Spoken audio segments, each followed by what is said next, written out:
Thank you very much. You guys can hear me, yeah? Hello, my name's Torgin. I work at Chain Security, where the clickers don't work. Do we have another interface?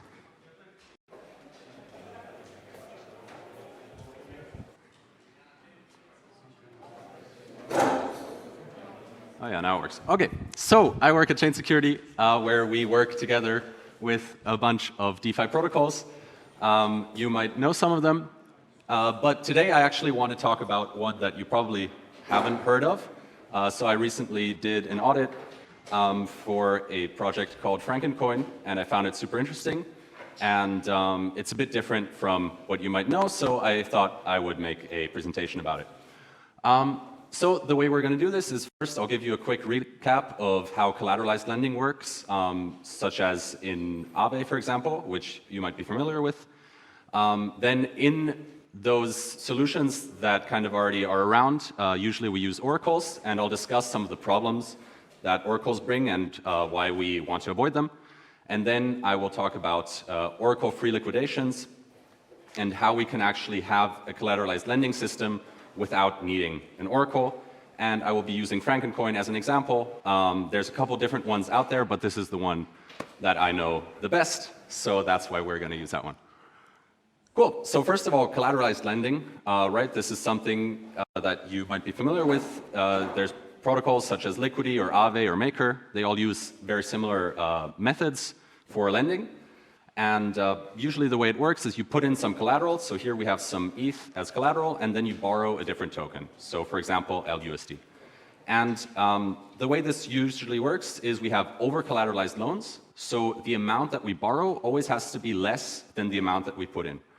And this is great because this means that we don't have to have any trust in the borrower, right? Like if you're a bank and you want to give someone a loan, you need to do some due diligence and see if that person is trustworthy. But if the person just gives you more money than you give them, then it doesn't matter, right? This is kind of the nice thing, how we can have permissionless loans on the blockchain because they're over-collateralized. Now, these collaterals, they are usually very volatile, right? So we have ETH, and as we all know, the ETH price today is not the same as it will be tomorrow. So if ETH goes down, then at some point, this position will no longer be over-collateralized, and then we have a big problem. So to avoid that, we need to do liquidations. So if the price of the collateral falls enough, then we liquidate it, which means we sell the collateral and repay the loan for the person, and then the person just loses the collateral, but they keep the borrowed assets that they never paid back. But as long as this liquidation mechanism works, we actually don't have any problems if the person just puts in collateral, borrows, and then is never seen again. Now, the tricky part is we need to know when to liquidate these positions, right? And in general, smart contracts don't know the prices of things, such as ETH, right? A smart contract cannot know the price of ETH. So somehow we need to figure out when it's time to sell this. And usually we use a price oracle, which is basically a contract where people post some price to, and then your contract reads that contract, and that's the price.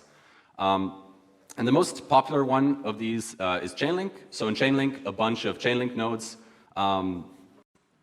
go and try to figure out what the price of something is, and then they aggregate their answers and they post it on chain. So here you have one problem, which is that you have points of trust, right? So first of all, you're trusting these nodes, that the majority of those nodes are actually giving you the correct price, and otherwise, you might get incorrect prices. And then also there is the contract upgradability, right? So these nodes, they post the price to a contract on chain, but that contract actually is upgradable. So there's an owner multi-sig controlled by Chainlink, and if enough of the signers there sign, they can upgrade this contract that the nodes post to do anything that they want. So for example, they could upgrade it so that all of the Chainlink nodes are ignored, and instead it always returns a price of 0, right? That's something that they could do. And so here we have another point of trust, and because we're in crypto, we're actually kind of trying to reduce the points of trust. So if we could get rid of this, that would be amazing. The other one is that oracles actually have a fundamental limitation, which is your price oracle can only give you the price, right? It's kind of obvious. But what if the price is just manipulated, right? So here from 2021, we actually have an example where there was a token called Venus, which was trading on Binance. It was like a fairly liquid market. And yeah, I mean, it traded on Binance, so it's bigger than most tokens, actually. And here there was a buyer who just bought this token, and he increased the price to 50% higher than it was before over a couple hours. And this was the major market, the biggest one. And so the oracles, they all reported this price, right? Which was correct, because this is the market price. But there weren't actually real buyers at that price, right? There was just this one guy who was pushing up the market, but you wouldn't be able to sell a large amount of tokens at that price. And this is kind of the limitation where your oracle, it tells you a price, but it doesn't tell you how much liquidity the market has to sell into. And so what happened here is that this guy then went and took a loan out with these Venus tokens as collateral, and he stole a bunch of money, right? And that's exactly what we're trying to avoid. So basically what oracles can tell us is the price of some collateral token is currently X. But that's not what we care about. What we actually care about with liquidations is, can I sell the collateral tokens that I need to sell for at least the amount of borrowed tokens that I need to close the loan? Right? That's the question that we're actually asking. And this has to include the price impact. And the price oracles just don't really give us enough information to answer that question.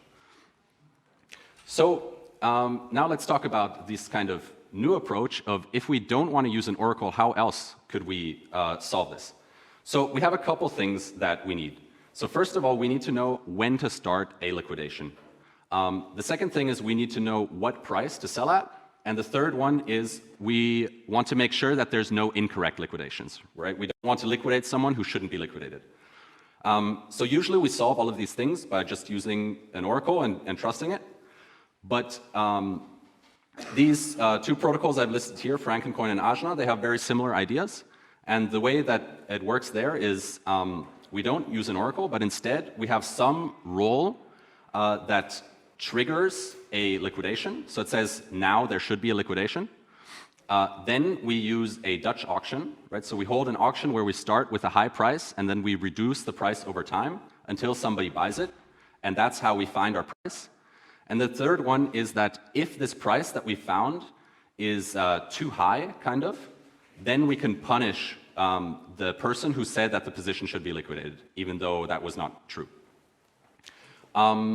Yeah, so let's take a look at how Frankencoin specifically implements this. So Frankencoin, it's very similar to like liquidity, what I showed before. You put in some collateral, and then you mint a stablecoin against that position, and it's over-collateralized. And then the borrower sets a liquidation price for themselves that is defined in Frankencoins. And so, for example, here we could have a liquidation price of 1,000 Frankencoins per ETH, and if the price is lower than that, then you can get liquidated. And so now what we have in Frankencoin is that anybody can come and challenge this position and say this should be liquidated. And in order to do that, they have to put in some collateral as well. So here, if the collateral is ETH, then the challenger also has to put in ETH.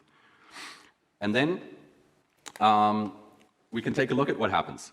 So here in blue, I have the true price of whatever the collateral is that we're trying to liquidate.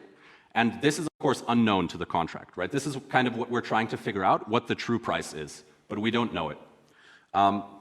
And so as soon as the true price goes under the liquidation price, somebody should come and start a challenge and say, hey, we need to sell this. And so what will happen then is there will be an auction that has two phases. In the first one, which I have in green here, is the price will just be constant at the liquidation price. And if somebody wants to buy the token at that price, then they can. Now, in this case, the liquidation price is above that market price, so nobody will do it. So then, after some time, we will get to phase 2, which is the Dutch auction, where we start decreasing the price that we're willing to liquidate at over time, and yeah, it just goes linearly from the liquidation price to 0 eventually. And so then, at this point that I pointed out with the arrow here, that's when the true price of the asset goes lower than the Dutch auction price. So at this point, it's profitable for somebody to buy this asset in the Dutch auction because it's actually worth more than what we're selling it at, right? So there will be some small delta, but essentially we will be selling at almost the market price, even though we didn't know it, right? We just know that it's the market price because someone's willing to pay that much. So this is kind of the first case where we have a successful liquidation and we sell the collateral in this auction without using an oracle. Now, there's another case, which is if the true price falls and somebody starts an auction, but then the price goes up again, right? This auction takes some time, so the price might change. So in this case, we will be selling in this first part where the price is constant, and we'll be selling at the liquidation price. So if we sold at the liquidation price, that means that the asset must be worth more than that. Otherwise, nobody would buy it, right? And so in this case, we actually don't liquidate the position because the collateral is worth enough. And so in this case, you remember I said the challenger, he also has to put in some ETH. So here we would actually be selling the challenger's ETH instead of the position's ETH. So the position is untouched and the challenger would probably have a small loss in this case. But if there was a successful liquidation, then we would pay a fee to the challenger where he would make money, right? So he sometimes makes money and sometimes loses money.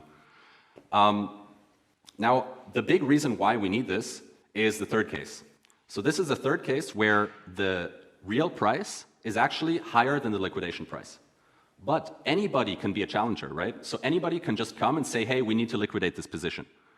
So what happens then is a challenge starts, and then again, we're in this green phase first, where we sell at the liquidation price, and the liquidation price is lower than the real market price. So somebody will instantly go buy this, right? Because this is very profitable. You're buying the asset at a discount. And so then we have a challenge that starts, and immediately the collateral gets sold, but at a lower price. And so in this case, the challenger's collateral will be sold, right? Because we're still in the first phase. And so now the challenger made a loss because he incorrectly said that a position should be liquidated, even though that was not the case. Cool. So let's recap. What we wanted was we wanted to know when to start a liquidation, right? So here we have a challenger who puts down some collateral and says, hey, we should liquidate this now. And if he's correct, then we pay him something for it. The second one is we need to know what price to sell at. So here we have our Dutch auction that's split into two phases. First, we have this constant price, and then we have the declining price. And then the third one is how to avoid incorrect liquidations, right? And so here we do the thing where if it's sold in the first phase, we actually don't liquidate the position, but instead we liquidate the challenger's collateral. And if it is sold in the second phase, then we know that we had to liquidate the position, and then we do that. Cool. So let's talk about some pros and cons of this design. So one pro, of course, is we have no external dependencies. We don't have an oracle or anything that could go down, for example, or could be malicious or whatever. We just have market forces. Now, of course, what that means is we need market participants, right? We need people to be watching these auctions and bidding in them competitively. Otherwise, it doesn't work, right? For example, if there's nobody that bids, then the price will just go down to zero, right? And that's bad. Now, one of the cons of having no external dependencies is actually we cannot have a hard peg to anything external. So the Frankencoin wants to be a Swiss franc stablecoin, but this mechanism that I just explained doesn't explicitly peg it to the Swiss franc because it can't know what the Swiss franc price is, right?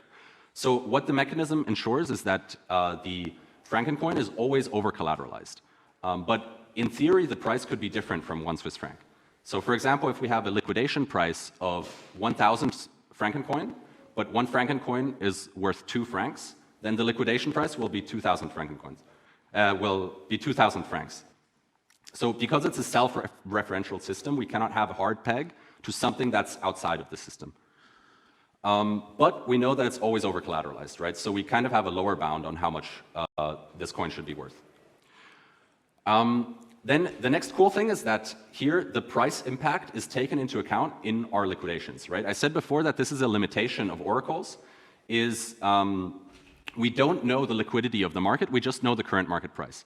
But here we had some position, right? You can imagine this was a huge position maybe, and we found the market price for it by doing an auction for that position. So we know that somebody was willing to buy that amount of tokens at that price because they just did, right? So we know for sure that this gets taken into account. And so, for example, if there was a huge position, maybe somebody would even start a challenge before the kind of market price goes below the liquidation price, because they're predicting that you won't be able to sell this huge amount at the market price, right? You kind of have to predict the price impact of it. And then if it does clear below the liquidation price, then you will be rewarded for making this, this prediction correctly. Now, the downside is our liquidations take time, right? We have this first period where kind of nothing happens. It's like a sanity check. And then we have our Dutch auction, which also takes time. So during that time, of course, the collateral value can go down more. So if the collateral value goes down by more than the over-collateralization, then we have bad debt, just like in any other system. Yeah, and because our system takes time, we kind of need to have like bigger buffers if we have liquidations that take a long time than if they were very quick. The other thing that is really cool about this system is that all the roles are permissionless, right? So anybody can borrow these tokens, anybody can be a challenger, you don't need any permissions. Also, the contracts don't need any permissions. There's not like an admin or something that can decide what happens to the contract. It's not upgradable. There is a governance system that's also very interesting, but kind of out of the scope of this talk. But in case you're interested in that kind of stuff, I recommend looking into it as well. Now, the downside of having these permissionless challenges is that we need a lot of collateral for the challenges, right? So if you're trying to liquidate a 100 ETH position, you need to put up 100 ETH as collateral to challenge it. Or you can put up partial collateral, but then it will only be a partial liquidation, right? So you could, for example, put up 10 ETH, liquidate, and then do it again, right? But then you're multiplying the time again that it takes to liquidate this stuff, right? You would have to do 10 liquidations in a row, and again, in that time, maybe the collateral has gone down in value. So I think this is actually the biggest limitation of the system. Cool. So in summary, first of all, oracles suck. This was kind of what I tried to illustrate in the first half. The second one is we can avoid oracles, actually, right? This is actually not something that's necessarily intuitive, that we can even have a system like that without oracles at all. But it comes with trade-offs, of course, right? So we just talked about the trade-offs. I think the biggest one is really this, that it takes a long time to do this whole process, and you need a lot of collateral. Yeah.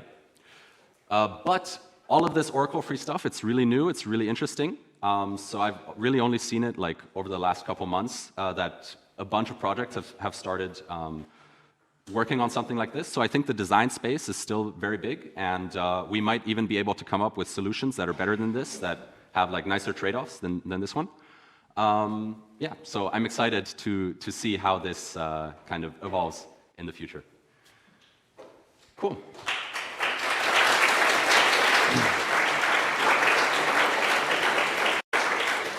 I see that we already have questions. If you just give me a second, my colleague will bring you a microphone.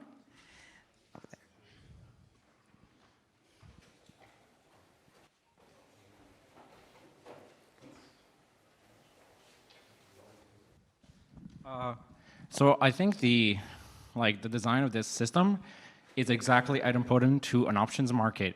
If I make a wrong challenge where the price of I'm speculating that the liquidation price will go lower, but when I make the challenge, it's higher than the liquidation price. I've essentially written a call option with the strike price as the liquidation price and the liquidation time with the time to expiry, right?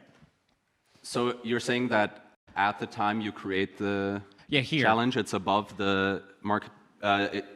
The market price is above the liquidation price? Yeah. Yeah, it's equivalent to me running an option. So let's say I create a contract that wraps your contract. So when I create a challenge, I can sell my challenge claim to somebody else. That challenge would be priced exactly like an option, like as if I'm running an option with time to expiry being time until 0 there, and the liquidation price as the strike price. So the problem is that your challenge will be immediately ended. So anybody can buy your collateral that you put into the challenge at this liquidation price. which is below the market Okay, price. right. So sorry, I meant the other graph then, yeah. The one where like here. So yeah, it's basically an American option, right? Yeah, so here, here I think that sounds just about right, yeah. Yeah, it's an American option. Could, you know, like anytime that crosses, I can exercise the option and it will get exercised in a rational market. Yeah. As long as it's lower, it's going to be priced exactly like an option with theta T and and a strike price P1. Yeah, I think that's correct. And that's also nice, right? Because it actually means that opening these challenges is less risky because you can sell it in that way. It's right? like, it's very easy to calculate. You know, there's already calculations. I mean, Yeah, exactly. It's in standard options price. Anyway, cool. Anyway, it's cool. I actually thought something similar to this, but I never got to the point that I matched it to like an options market. So cool. Yeah. Cool. We have another question over there.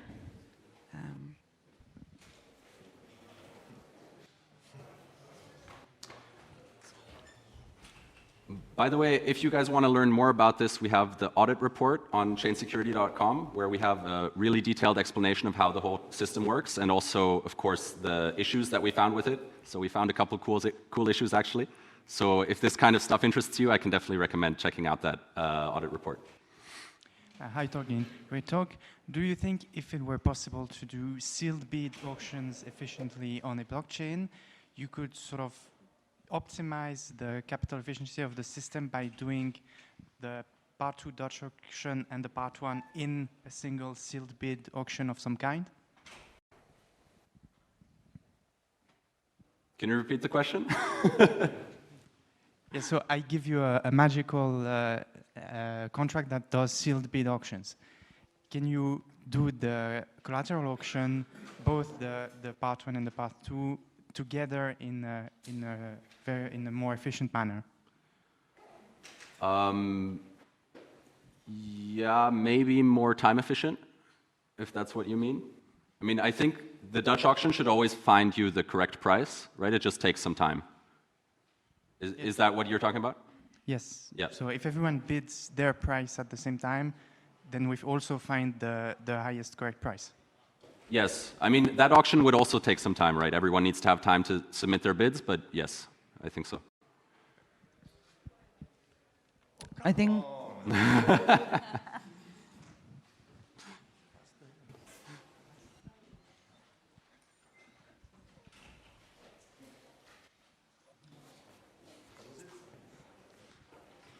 Thanks for the presentation. Really interesting. I have one question to that slide. What happens? You said the Dutch auction goes to zero. Yes. So what happens if the price falls and it falls to zero? So what happens? Wouldn't you want to liquidate at the price of the sometime because otherwise everyone loses? No. Well, if the price of the asset is zero, you can't sell it for more than zero, right? Yeah, but then maybe it would have been better to sell it before, no? Yeah, so I mean, that's a problem. So if something is too volatile and goes down faster than the rate of the Dutch auction, for example, then you will be selling it at zero, and then you just have bad debt in the system. But I mean, that's exactly the same in any other over-collateralized system like this. Like in Aave, if one of the collateral tokens goes to zero, then it's also worthless.